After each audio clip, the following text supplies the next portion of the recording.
അവീതത്തിന് പോണവരും പ്ലക്കാൻ പോണവരും ഉണ്ടെങ്കിൽ ഈ വീഡിയോ കണ്ടോളൂ കേട്ടോ.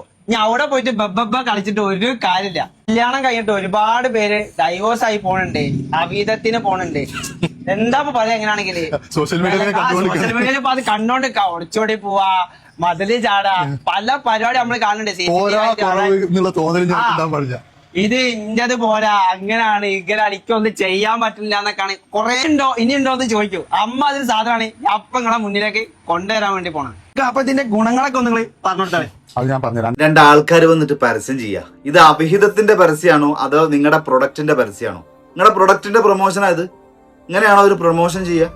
അവിഹിതത്തിന് പോകുന്നവരും പ്ലക്കാൻ പോകുന്നവരും ഈ വീഡിയോ കണ്ടോളി, ഞങ്ങളുടെ പ്രൊഡക്റ്റ് വാങ്ങി കലക്കി കുടിച്ചോളി. അല്ലാതെ അവിടെ പോയിട്ട് ബബ്ബ പഠിക്കണ്ടാന്ന് എന്തൊക്കെ കാര്യങ്ങൾ പറയാം. സ്വന്തം ഫാമിലിനെ കുറിച്ച് പറഞ്ഞൂടെ? വൈവാഹിക ബന്ധത്തിൽ ഈ ഒളിച്ചോടി പോകുന്നതും ഇത്തരം പ്രശ്നങ്ങളും സെക്ഷലി പേരിടുന്ന ബുദ്ധിമുട്ടുകളെ കുറിച്ചൊക്കെ പറഞ്ഞിട്ട് തുടങ്ങിക്കൂടെ? നിങ്ങൾ എന്താ വിചാരിച്ചത്? ഈ ഒളിച്ചോടി പോകുന്നത് മുഴുവൻ നിങ്ങൾ പറഞ്ഞതുപോലെ പ്ലക്കല് കുറവുണ്ടായിട്ടോ അല്ലെങ്കിൽ പ്ലക്കാൻ കിട്ടാത്തോണ്ടോ പോകുന്നവരാ? അങ്ങനെ ഒരു തോന്നലുണ്ട് നിങ്ങൾക്ക്? അങ്ങനെയാണെങ്കിൽ നിങ്ങൾ രണ്ടാളും ഒരു കാര്യം ചെയ്യും, ഇച്ചിരി കലക്കി കുടിക്കി.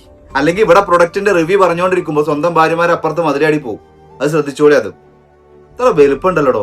ഒരാൾ ഒളിച്ചോടി പോകുന്നതിനാണ്, ആണായാലും പെണ്ണായാലും അതിന് 100 കാരണങ്ങൾ ഉണ്ടാവും. പബ്ലിക്കായിട്ട് പറയാൻ പറ്റുന്നതോ പറയാൻ പറ്റാത്തതോ ആയിട്ടുള്ള ഒരുപാട് കാരണങ്ങൾ ഉണ്ടാവും. അല്ലാതെ നിങ്ങൾ പറയുന്നത് പോലെ പ്ലക്കല് കുറവുണ്ടായിട്ട് മാത്രമല്ല ഒരു പെണ്ണ് ഒളിച്ചോടി പോകുന്നത്. അതാദ്യം മനസ്സിലാക്കി.